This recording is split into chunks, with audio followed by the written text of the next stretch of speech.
Nunca pensé que una simple cena navideña terminaría siendo el momento exacto en que mi hija Rachel decidió borrarme de su vida. Estaba en el aeropuerto, Terminal B26, rodeada de luces parpadeantes y familias que se abrazaban con emoción. Apretaba el asa de mi maleta mientras la música navideña llenaba el aire con una ironía dolorosa. Revisé mi celular por quinta vez, y ahí estaba el mensaje, claro como el hielo. Oh, sorry mom, ya abrimos los regalos, puedes regresar. Sin firma, sin una cara, solo eso. En ese instante, todo se detuvo. El bullicio, los anuncios por altavoz, incluso el frío del invierno pareció perder su filo. Me quedé allí, sola, viendo cómo una familia completa se subía al último vuelo hacia Aspen. La misma ciudad donde Rachel y su esposo Kyle me habían prometido que pasaríamos juntas la Navidad, que esta vez sería especial. Me habían rogado que no fuera en acción de gracias, porque estaban ahorrando energías para algo mejor. Yo, tonta de mí, acepté. Prepagado mi boleto, hecho las maletas. Y ahí estaba, sola, ridícula, con el rostro iluminado por una pantalla que acababa de cerrarme la puerta de su mundo. ¿Y saben qué fue lo peor? No fue la exclusión. Fue la certeza de que no fue un olvido. Fue deliberado, frío, calculado, como si hubieran esperado que me diera cuenta por mí misma que ya no era bienvenida. Porque si algo tenían claro Rachel y Kyle, era que no querían la carga de una madre viuda. Una mujer de energía vieja, como les oí decir una vez, creyendo que no los escuchaba. Pero esa noche, mientras regresaba sola a mi apartamento en Denver, algo se quebró, y algo despertó. La Rachel que crié, la que compartía conmigo secretos y café, ya no existía. Pero yo sí. Y no estaba dispuesta a ser una sombra más. Así que abrí mi laptop. Busqué un nombre que no usaba desde que Dan murió, y escribí: Estimado señor Talbot, necesito una cita urgente sobre el fideicomiso de mi esposo, porque si ellos jugaban con mi dignidad, yo también sabía jugar. 3 semanas antes de Navidad, Rachel me llamó entre susurros, como si compartiera un secreto valioso. Este año queremos algo diferente, mami, dijo. Nada de prisas, nada de dividir fiestas. Vamos a alquilar una cabaña en Aspen solo para nosotros. Una Navidad perfecta. ¿Pero te importaría no venir en acción de gracias? Así los niños no se saturan y tú descansas también. Me lo vendieron tan bien. Va a ser especial, mamá. Vas a ver. Kyle incluso intervino por altavoz. Con esa voz de vendedor que tanto domina. Estamos planeando algo hermoso. Va a ser inolvidable. Y yo, con el corazón ingenuo, asentí. Accedí. Cancelé el pavo que ya había comprado. Guardé las servilletas bordadas que solía usar cada año. Pensé, con una mezcla de nostalgia y esperanza, que quizás sí era momento de ceder tradiciones para hacer espacio a las nuevas. Las de ellos. Así que empecé a prepararme para Aspen. Elegí los regalos con cuidado. Uno por uno, personalizados. Un libro de cuentos nórdicos para Max, que adora dragones. Una caja de acuarelas caras para Nora, que ya dice que quiere ser artista. Un suéter de lana para Rachel, en su color favorito. Y para Kyle, una botella de vino francés que Dan había guardado para una ocasión especial. Pensé que sería un gesto de paz. Porque yo quería paz. Quería pertenecer. Imaginé las risas en la nieve, el chocolate caliente después de jugar afuera, las fotos junto al árbol, la típica foto de abuela con nietos en pijamas. Me vi en esa escena, sonriendo. Amada. Parte del cuadro. Hasta mandé bordar unos calcetines navideños con nuestros nombres, incluido el mío. Y no sospeché ni por un segundo que ellos ya estaban armando otra escena. Una en la que yo no aparecía en absoluto. No fue de un día para otro. Empezó con cosas pequeñas. Este año, Rachel olvidó llamarme en mi cumpleaños. Ni siquiera un mensaje. Luego, en el Día de las Madres, me mandaron unas flores por mensajería sin tarjeta. Kyle dijo que era más práctico así. Práctico. Como si celebrar a una madre fuera un trámite más en su lista de pendientes. Después vinieron las excusas. Que los niños estaban muy inquietos. Que yo los cansaba con mis historias. Que mi energía vieja les alteraba el ritmo. Lo dijo Rachel una tarde, sin mirar siquiera, como quien comenta el clima. Los niños no responden bien a la energía vieja. Me lo tragué con una sonrisa. Como todo. Empezaron a cambiar los planes sin avisarme. Cenas canceladas a último minuto. Reuniones familiares que antes eran sagradas, ahora se volvían opcionales si me incluían. Perdón, mami. Pensé que te habíamos dicho que íbamos a lo de los Miller. No, no me lo habían dicho. Pero ya para qué decirlo. Y aún así, me aferré. Me decía que estaban estresados, que criar hijos pequeños no es fácil, que todo era una fase. Me esforzaba más. Llevaba postres caseros, regalos pensados, escuchaba sin interrumpir, sin hablar de mí. Como si eso fuera pecado. Solo quería seguir siendo parte. Pero la mañana de Navidad no hubo mensaje, ni llamada, ni foto de los niños con sus pijamas rojos. Nada. Como si yo no existiera. Como si no llevara meses esperando ese día. La casa se sentía inmensa de tan callada. El árbol de luces tibias parecía burlarse de mí. Y entendí. Esto ya no era olvido. Era exclusión. Sistemática. Pulida. Una forma de borrarme sin escándalo. Así que encendí la computadora, abrí el archivo del fideicomiso de Dan, y lo leí completo. Cada cláusula, cada firma, cada condición. Porque si me iban a borrar, al menos que les costara. No pasaron ni 12 horas desde que Rachel me dejó aquel mensaje en Nochebuena, y ya mi cabeza daba vueltas. No podía dormir. Me levanté con el cuerpo entumecido, como si hubiera dormido dentro del congelador. Encendí el teléfono al amanecer, pensando, todavía con esa parte ingenua que se resiste a morir, que tal vez habría una disculpa. Te esperamos esta tarde. Una explicación, pero no. Solo silencio. Silencio y una notificación automática del vuelo de regreso. Al mediodía me ARME con acento agudo de valor y llamé. Quería que fuera Rachel quien contestara. Quería escuchar su voz temblar, siquiera un poco. Pero quien respondió fue Kyle, con el altavoz encendido. Su tono no tenía culpa. Tenía condescendencia. Asumimos que ibas a cancelar, Nora, dijo como si eso fuera lo lógico. Rachel está agotada. Los niños están sobreestimulados. La cabaña no tiene espacio para más tensiones. Tuve que sentarme. Las palabras no dolieron como una bofetada. Dolieron como una serie de cortes pequeños, finos, quirúrgicos. Porque detrás de cada una había una decisión pensada. Yo ya no era parte de la familia, sino una carga que se tolera cuando conviene. No discutí. No grité. No supliqué. Colgué sin decir adiós. Y me quedé sentada ahí, en el borde de la cama, con la vista fija en la maleta que nunca llegué a deshacer. El suéter de Dan seguía doblado en la parte de arriba. Lo tomé entre las manos, buscando consuelo en la lana vieja. Y algo dentro de mí, algo que llevaba tiempo dormido, despertó. Yo había sido madre, esposa, abuela, apoyo, cuidadora. Había dado sin pedir mucho a cambio. Pero ese día, entendí que dar sin límites te vuelve invisible. Así que abrí el correo, escribí una línea breve a Fred Talbot, el abogado de Dan desde hace 20 años. Necesito revisar con urgencia el fideicomiso. Y por favor incluya a Rachel en copia. Quería que lo leyera con su café. Que supiera que yo también sabía mover mis fichas. Cuando llegué a mi apartamento esa noche, no encendí la luz de inmediato. Me quedé un momento en la entrada, con el abrigo puesto, sintiendo cómo el silencio me envolvía. Era un silencio distinto al del aeropuerto. Este no dolía. Este me protegía. Dejé la maleta junto a la puerta. No tenía fuerzas para deshacerla.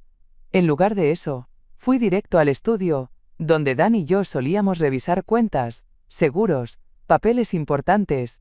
Su olor ya casi se había ido, pero su orden seguía ahí. Cada carpeta etiquetada, cada documento escaneado y archivado con meticulosidad. Él siempre decía que los papeles eran una forma de cuidar el futuro. Y él cuidó el mío, incluso después de partir. Encendí la computadora y abrí la carpeta con el nombre que nunca quise cambiar, Dan Legado. Ahí estaban todos los archivos del fideicomiso. Copias del testamento, evaluaciones contables, correspondencias con Fred Talbot, su abogado de confianza. Y ahí, entre ellos, encontré algo que Rachel había olvidado. La dirección de correo con la que Dan gestionaba todo. Una cuenta conjunta a la que solo él y yo teníamos acceso. Sin pensarlo más, redacté un mensaje corto, directo. Estimado señor Talbot, Necesito coordinar una reunión urgente para revisar las actividades recientes del fideicomiso de Dan. Por favor, incluya a Rachel en copia.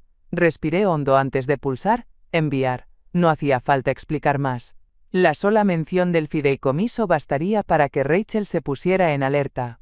Porque si había algo que le interesaba más que la familia, era el dinero que había esperado heredar en silencio, como quien aguarda una fruta madura. Y esa noche, con el teclado aún caliente bajo mis dedos, sentí algo que no había sentido en mucho tiempo. Firmeza. No rabia. No tristeza. Firmeza. Porque me había pasado la vida entera evitando conflictos. Pero ahora entendía que el silencio también puede ser un arma. Y yo acababa de desenvainarla. Fred Talbot, siempre tan puntual, me llamó a las 7:12 de la mañana, como si supiera que yo no había dormido. Su voz sonaba confundida pero no alarmada, todavía. Nora, ¿tú firmaste la solicitud de desembolso del fideicomiso que presentó Rachel la semana pasada? Me dijo sin rodeos. Me quedé en silencio unos segundos, no por sorpresa sino por la rabia que me subió como un fuego lento. Ya no eran suposiciones. Ya no eran desplantes emocionales. Ahora eran movimientos concretos sobre el dinero que Dan dejó para protegernos. ¿Qué solicitud? Pregunté, aunque ya sabía la respuesta. Fred hizo una pausa breve antes de continuar. Una transferencia marcada como renovación de propiedad patrimonial. Viene acompañada de una copia del formulario 14A con tu firma digital. Y, bueno, la firma es convincente, pero la notaría no coincide con la usual. Me senté en el sillón del comedor, con el teléfono en una mano y el estómago encogido. No era la primera vez que Rachel empujaba los límites, pero falsificar una firma mía. Eso era otra cosa. Eso era cruzar una línea de la que ya no se puede volver. No, Fred. Yo no firmé nada. Y si usaron mi firma digital, quiero ver ese documento. Ahora. Te lo reenvío de inmediato, dijo él, y colgó con una mezcla de profesionalismo y preocupación que no intentó ocultar. Abrí el correo en la tablet. Y ahí estaba. Un PDF bien armado, con mi firma al final, perfecta hasta en la curva de la M, pero no era mía. Nunca lo había visto. Y lo peor, adjunto al formulario, venía un supuesto correo de mi cuenta personal, dándole a Rachel plena autorización para actuar como coadministradora en mi nombre. Ese correo jamás lo escribí. El frío de diciembre se coló por la ventana, pero lo que me heló fue otra cosa. La certeza de que mi propia hija había decidido borrarme, no solo de la mesa navideña sino de mi propio legado. No podía dejar que la rabia me ganara. Ya no. Era momento de ser meticulosa, precisa, como cuando Dan y yo hacíamos nuestras revisiones anuales del fideicomiso, cada diciembre sin falta, como una tradición más. Así que fui por la laptop grande, esa que solo uso para cosas importantes, y abrí el viejo Dropbox que habíamos creado juntos. Dan's Trust, Read Only. Él siempre insistía en que nada se borraba, nada se modificaba sin registro. Por algo lo respetaban tanto en su firma. Me tomó apenas 5 minutos encontrar el formulario original 14A. Estaba intacto, sin firmas, sin comentarios. Y la fecha del archivo era del año pasado. Intocable desde entonces. Luego busqué la versión enviada por Rachel. La comparé línea por línea. La suya tenía cambios pequeños, pero decisivos. Una frase adicional, una casilla marcada, y mi firma digital perfectamente incrustada. Pero los metadatos no mentían. El archivo había sido editado desde una IP distinta. Ni siquiera se molestaron en cubrir eso. Era todo lo que necesitaba. Hice capturas de pantalla, creé una carpeta con respaldos, copié todo en un USB cifrado. No por paranoia. Por instinto. Porque una cosa era dejarme fuera de las fiestas. Otra, muy distinta, era falsificar documentos legales de un patrimonio que Dan construyó con décadas de trabajo. Revisando más a fondo, encontré incluso el correo donde Dan me pedía que nunca confiara plenamente en las promesas de buena voluntad cuando se tratara de dinero familiar. Lo escribió 6 meses antes de morir. Los intereses cambian, Nora. El amor no siempre resiste las cifras. Esa frase me dolió más que todo lo demás. Porque Dan sabía. Tal vez no lo dijo en voz alta, pero lo sospechaba. Y me lo dejó por escrito, como quien deja una linterna en medio de un apagón. Guardé todo con cuidado. y antes de cerrar la laptop, renombré la carpeta con un título nuevo: Herencia en disputa. Pasadas las 4 de la tarde, mientras me preparaba un té de menta, el mismo que Dan tomaba cuando necesitaba pensar con claridad, el celular vibró sobre la encimera. No esperaba nada. Ya había asumido que Rachel guardaría silencio, al menos hasta que Fred le dijera algo. Pero no. El mensaje era de ella. «Mamá, ¿podemos hablar?» Hubo un error con unas cosas del fideicomiso. No fue mi intención. De verdad. Por favor. Leí el mensaje 2 veces. Luego una tercera, no por dudas sino por lo que no decía. No había disculpa. No había vergüenza. Solo un intento de encuadrar todo como un malentendido. Como si firmar a mi nombre fuera un desliz administrativo. Como si yo no hubiera notado que ya no me miraban como madre sino como obstáculo. Me senté junto a la ventana, con la taza caliente entre las manos y dejé que el silencio llenara el cuarto. Afuera, la nieve seguía cayendo, serena pero firme, como si la tierra estuviera diciendo: calma, pero no olvido. No respondí. Rachel no estaba preocupada por mí. Estaba preocupada porque Fred ya le habría dicho que el fideicomiso no se toca sin revisión oficial, que las firmas falsas pueden implicar consecuencias legales, que el correo desde el cual ella autorizó la transferencia jamás existió en el historial del sistema. Yo conocía esa ansiedad, esa forma de escribir con mayúsculas en medio de una frase, esas súplicas veloces cuando sentía que algo escapaba a su control. Y sin embargo me dolió, porque alguna vez, no hace tanto, esa niña me agarraba la mano para cruzar la calle. Alguna vez lloró en mi regazo porque le rompieron el corazón. ¿En qué momento se volvió alguien capaz de hacer esto? No tenía la respuesta, pero tenía algo mejor: tiempo y verdad de mi lado. Esa misma noche, abrí el portal del fideicomiso con la esperanza muy pequeña, casi infantil, de que todo hubiera sido un error aislado. Una travesura egoísta de Rachel, sí, pero tal vez sin más profundidad. Pero la esperanza, cuando no va acompañada de evidencia, es apenas una venda mal puesta. Fui directo al historial de movimientos. La interfaz era limpia, cada transacción con su fecha, motivo y destino. Y entonces los vi: 2 retiros adicionales, ambos registrados como fondos especiales preaprobados. El primero, Programa de Bienestar Integral, un monto considerable enviado a una empresa llamada KIR Solutions. El segundo, más sutil, Fondo de Desarrollo Infantil. Ese fue el que me hizo fruncir el ceño.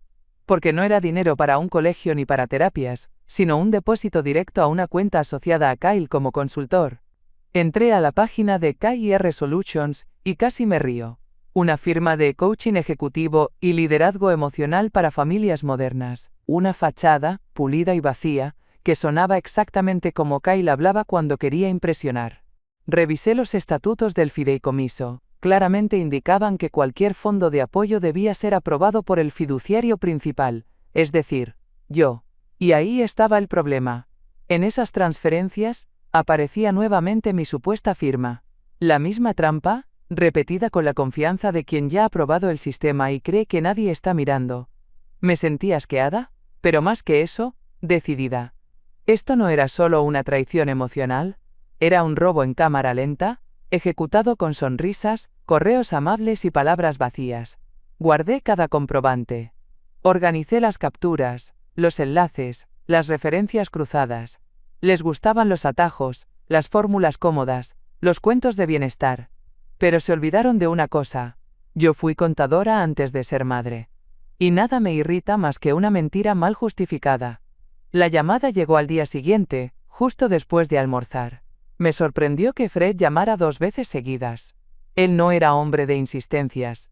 Siempre había sido pausado, casi ceremonioso. Pero esa tarde, cuando atendí, su tono había cambiado. «Nora, necesito que te sientes», me dijo sin rodeos. Me senté. «Acabo de revisar algo grave». Rachel presentó una versión del testamento de Dan que no coincide con la oficial. Según esta copia, tú ya no figuras como fideicomisaria principal. El documento nombra a Kyle como único ejecutor. Y hizo una pausa, como si aún no creyera lo que estaba a punto de decir. Justifica el cambio alegando tu incapacidad mental progresiva. Sentí el estómago cerrarse como un puño. Me costó encontrar las palabras, no por sorpresa, sino por el nivel de cinismo. Ya no era solo un intento de tomar control del dinero, era un ataque directo a mi juicio, a mi capacidad, a mi identidad. Como si de pronto, ser madre viuda y mayor de 60 me convirtiera en una carga que necesita ser apartada con pretextos médicos. ¿Tienes una copia de esa versión? Pregunté finalmente. Fred respondió que sí, que ya la estaba analizando con el equipo legal, pero que la mayoría de los metadatos apuntaban a modificaciones recientes. No estaba registrada oficialmente, no había sido protocolizada. Era una falsificación más elaborada, sí, pero seguía siendo una falsificación. Colgué y me quedé en el comedor, con la taza de té aún tibia entre las manos, sintiendo que algo dentro de mí se había roto definitivamente. No me dolía la mentira, ni siquiera la traición. Me dolía que hubieran jugado la carta de la locura. Que mi hija, la misma a la que enseñé a leer, a sumar, a enfrentar el mundo, ahora quisiera convencer a todos de que yo no era capaz de cuidar lo que Dan y yo construimos juntos. Pero si algo me enseñó la vida, es que nunca subestimen a una mujer que ya lo perdió todo. Porque lo único que le queda, es pelear sin miedo. No podía dormir. El reloj marcaba las 2:15 de la madrugada, y yo seguía sentada frente al escritorio, con el corazón pesado y las manos frías. Afuera, la ciudad dormía cubierta de nieve, pero dentro de mí, todo hervía. No por rabia, por memoria. Entonces abrí la carpeta de los videos. La misma donde Dan y yo guardábamos nuestras conversaciones en Zoom, aquellas que empezamos a grabar cuando la enfermedad avanzó, y él quiso dejar todo claro, todo dicho. Me costó dar clic. Era como abrir una herida que nunca había cerrado del todo. Pero lo hice. Vi una, luego otra. En una, Dan me explicaba los porcentajes del fideicomiso. En otra, hablábamos de los nietos, de cómo Rachel había cambiado desde que conoció a Kyle. Pero fue la tercera la que me hizo sentarme derecha, como si alguien me hubiera tocado el hombro. Ahí estaba él, con su suéter gris favorito, los ojos cansados pero alertas. Miró directo a la cámara y me dijo: «Prométeme algo, Nora. Prométeme que no dejarás que Rachel te arrincone. No permitas que te saquen de tu vida. Este legado es tuyo también. No la dejes correr con ventaja solo porque habla más bonito». Me llevé la mano a la boca. No recordaba esa frase. Tal vez entonces no la entendí del todo. Pero ahora me atravesó como una flecha certera. Busqué el archivo de respaldo, lo subí al servidor y lo envié directo a Fred. Le pedí que revisara si ese video tenía valor legal. Me respondió en menos de 20 minutos. «Sí, Nora. Este video es perfectamente admisible bajo las leyes de sucesión de Colorado. Y es contundente». Apagué la pantalla. Respiré hondo. No iba a gritar. No iba a rogar. Pero había recuperado algo más valioso que cualquier cláusula. Había recuperado a Dan, su voluntad, su palabra. Y con eso, ya no estaba sola. No lloré de inmediato. No como se llora por una pérdida, ni como quien se rompe. Fue un llanto distinto. Silencioso. Contenido. Casi digno. Me senté en el sillón que da al ventanal, con la manta que Dan usaba para ver sus partidos de béisbol. El té de menta soltaba vapor en la taza, pero yo no lo probé. Solo lo sostenía, como si el calor me recordara que seguía aquí, que no me habían borrado del todo. Frente a mí, el árbol de Navidad seguía encendido. Pequeño, modesto, adornado con cosas que ya nadie mira. Y en la punta, colgando con una cinta deshilachada, estaba el adorno que Dan me dio en nuestra última Navidad juntos, una paloma blanca de porcelana, con las palabras «A mi Firebird, con amor». La descolgué despacio. La pesadez no estaba en la figura, sino en el recuerdo. Me senté con ella entre las manos, y la miré como se mira a un amuleto antes de entrar en batalla. Porque eso era lo que venía. Una batalla. No de gritos ni venganzas sucias, no de escándalos, pero sí de estrategia, de papeles firmados, de verdades mostradas con calma quirúrgica. Se acabaron las justificaciones, se acabaron las excusas. Rachel y Kyle habían cruzado una línea, y yo, la mujer que siempre buscaba evitar conflictos, ahora tenía claro que el silencio también era cobardía. Terminé el té ya frío. Me lavé la cara. Me puse mi bata de franela y fui directo al escritorio. Redacté un correo breve para Fred. Confirmo mi decisión de proceder. Quiero una auditoría formal del fideicomiso. Y quiero una revisión de roles. Que estén presentes. Que lo escuchen todo. Presioné enviar sin temblar. Esa noche, no dormí. Pero no fue por angustia. Fue porque, por primera vez en mucho tiempo, sentí que tenía el control de nuevo. No por lo que podía quitarles, sino por lo que ya no podían quitarme a mí. Mi nombre. Mi voz. Mi lugar. Después del correo a Fred, pasé Año Nuevo en silencio. No respondí los mensajes genéricos de «Feliz 2025» que Rachel mandó en el grupo familiar como si nada hubiese pasado. Ni siquiera abrí el chat. Cociné para mí sola, sopa de lentejas como hacía Dan, y brindé con agua, mirando el cielo desde la ventana, pensando que cada estrella era un testigo de lo que vendría. El 2 de enero a las 9 de la mañana, la cita estaba confirmada. Reunión formal en la oficina de Fred Talbot.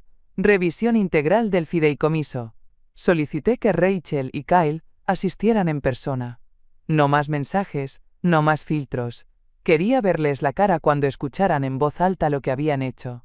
También pedí que estuviera presente el contador del fideicomiso, un hombre discreto pero meticuloso, que conocía los movimientos hasta el centavo. Quería que todo se dijera sin adornos, con papeles, con fechas, con cifras. No había espacio para sentimentalismos. Me preparé con el mismo cuidado que solía tener antes de una presentación importante en la empresa donde trabajé tantos años. Saqué del armario mi abrigo de lana gris, ese que Dan adoraba. Me até el cabello con firmeza. Tomé el portafolio donde guardé los respaldos, los videos, los correos. No por si acaso. Por claridad. Al llegar, Fred me saludó con una sonrisa breve y una mirada que decía más que 1000 palabras. Sabía que estaba lista, que no venía a pedir explicaciones. Venía a darlas. Media hora después, llegaron ellos. Rachel, vestida con ropa deportiva cara, el rostro inexpresivo. Kyle, con su habitual aire de superioridad, cargando una carpeta de cuero. Se sentaron sin saludar. El silencio pesaba más que los documentos. Gracias por venir, dije, con voz tranquila. Hoy vamos a aclarar muchas cosas. No sobre el pasado, sino sobre lo que viene. Y en ese momento, por primera vez en mucho tiempo, sentí que ellos estaban en mi territorio. No en el de mamá. En el de Nora, la viuda de Dan. La verdadera dueña de la herencia. La sala de juntas de Fred no era grande. Pero ese día se sentía como un escenario. Paredes de madera rojiza, luz tenue. Una mesa larga donde cada documento parecía pesar más que el aire. Fred ya tenía los expedientes listos. El contador estaba al final, revisando cifras sin levantar la vista. Yo me senté en la cabecera. No por capricho, sino porque ese lugar me correspondía. Rachel entró primero. Sonriente, como si la reunión fuera una formalidad incómoda. Vestía de pies a cabeza en Lululemon, con una coleta alta que intentaba darle aire juvenil. Detrás Kyle, impecable en su papel de consultor estratégico, con su folio de cuero y esa sonrisa que siempre usaba para convencer a incautos. Saludaron como si nada hubiera pasado. Gracias por venir, dijo Fred, con tono neutro. Rachel se apresuró. De verdad lamento cualquier confusión, mamá. Seguro esto es un malentendido que se puede corregir rápido. No respondí, solo abrí mi carpeta. Saqué la primera hoja, el formulario 14A original, sin firmas, sin modificaciones. Luego puse la versión alterada junto a ella. Empecemos por esto, dije. Fred tomó la palabra. Explicó las diferencias entre ambos documentos, los metadatos, la IP de edición, el correo falsificado. Kyle se removió en la silla, incómodo. Rachel sonreía nerviosa, como quien espera que un buen discurso lo arregle todo. Sigo sin entender cómo pudo pasar, murmuró evitando mi mirada. Yo sí entiendo, dije, y puse la siguiente hoja sobre la mesa, un reporte de la firma K&R Solutions, con el nombre de Kyle como receptor de fondos del fideicomiso bajo el concepto de coaching emocional familiar.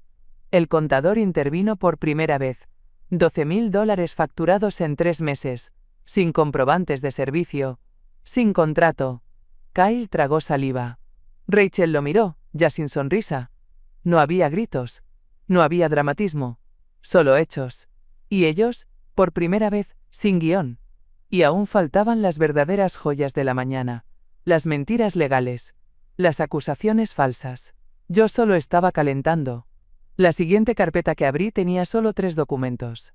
Pero cada uno era un golpe seco, preciso. Primero, el video. No lo proyecté. Solo puse la transcripción impresa en la mesa. Las palabras de Dan, claras, sin ambigüedad. Prométeme que no dejarás que Rachel te saque de tu propia vida. Fred leyó el fragmento en voz alta. Nadie se movió. Ni un suspiro. Rachel bajó la vista. Kyle fingía leer otro papel. Segundo, la modificación del testamento. Fred la colocó entre los originales y explicó cómo había sido alterada digitalmente. La fecha del archivo no coincidía con ningún trámite oficial. La firma de Dan había sido copiada de otro documento. Y lo más importante, el apartado donde me declaraban mentalmente incompetente, estaba construido con lenguaje que, según Fred, ni un abogado junior habría redactado tan mal. Kyle intentó intervenir, hablar de confusión entre versiones, pero lo interrumpí con algo mejor. El tercer documento. Un informe firmado por la doctora llamada, psicóloga infantil, y casualmente, terapeuta de los hijos de Rachel. En él, certificaba que yo estaba, mentalmente lúcida, emocionalmente estable, y cognitivamente activa para mi edad. Fue realizado hacía apenas 2 meses, a petición de Rachel, cuando discutimos la posibilidad de que yo recogiera a los niños del preescolar. ¿Esto es reciente?, preguntó Fred. Muy, dije, y giré el informe hacia ellos. Rachel palideció. ¿Y por qué tenías este documento? Porque, a diferencia de ustedes, yo no olvido lo que firmo. Silencio. Kyle respiraba por la boca, nervioso. Rachel solo murmuró. Mamá, no fue así como queríamos que saliera todo. ¿Cómo querías que saliera, Rachel? Pregunté sin levantar la voz. ¿Que desapareciera sin molestar? ¿Que firmara sin leer? ¿Que muriera antes de hacer preguntas? No respondió. Pero no hacía falta. La verdad ya estaba sobre la mesa, página por página. Yo no necesitaba su perdón. Ni siquiera su vergüenza. Solo quería que vieran el daño que habían intentado esconder detrás de firmas falsas y discursos vacíos. Y lo estaban viendo, por fin. Fred cruzó los brazos. Se inclinó levemente hacia Rachel con la seriedad de un cirujano antes de cortar. Rachel, ¿tienes cómo respaldar esta supuesta incapacidad mental de tu madre? Ella tardó en hablar. Su voz, que tantas veces usó para dar órdenes dulces, apenas susurró. Bueno, pensé que mamá estaba confundida últimamente. Ha olvidado algunas cosas. Se le va la hora. Como el día que cuidé a tus hijos mientras ustedes se iban a una boda en Napa y olvidaron avisarme que regresarían al día siguiente. Interrumpí sin aspavientos pero con precisión quirúrgica. Rachel tragó saliva. Kyle miraba al techo como buscando una salida invisible. Fue entonces cuando saqué el documento final. Una copia del informe de la doctora llamada, en hoja membretada, con firma y sello notarial.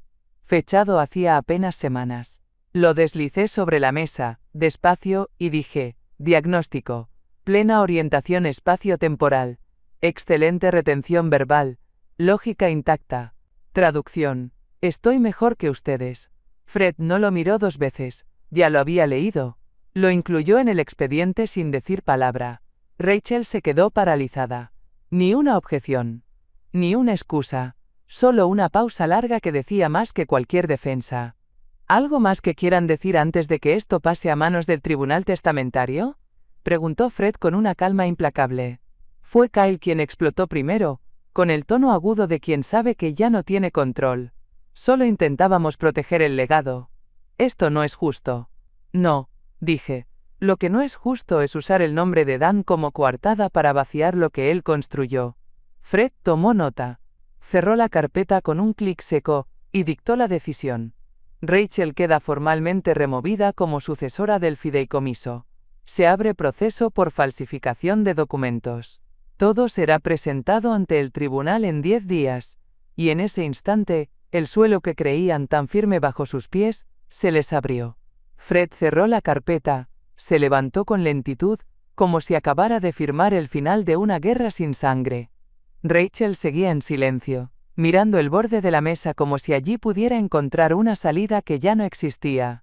Kyle se frotaba las sienes, frustrado, pero no decía una palabra más. Él sabía que cualquier cosa que soltara podía empeorar su situación legal. Y vaya si tenía motivos para preocuparse. Les recomiendo que consigan asesoría legal independiente, dijo Fred con amabilidad seca. Los próximos pasos no serán sencillos. Rachel se levantó sin mirarme. Tomó su bolso como una autómata. Kyle la siguió, cabizbajo, con su folio que ya no servía de escudo. Salieron sin despedirse.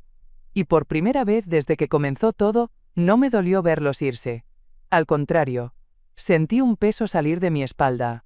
Como si, después de tanto cargar silencios, al fin hubiera dicho todo. Fred me miró entonces, con una mezcla de respeto y ternura. Dan estaría orgulloso, me dijo, entregándome un sobre y un pequeño juego de llaves. Lo abrí con manos temblorosas. Dentro, una carta firmada por Dan meses antes de fallecer.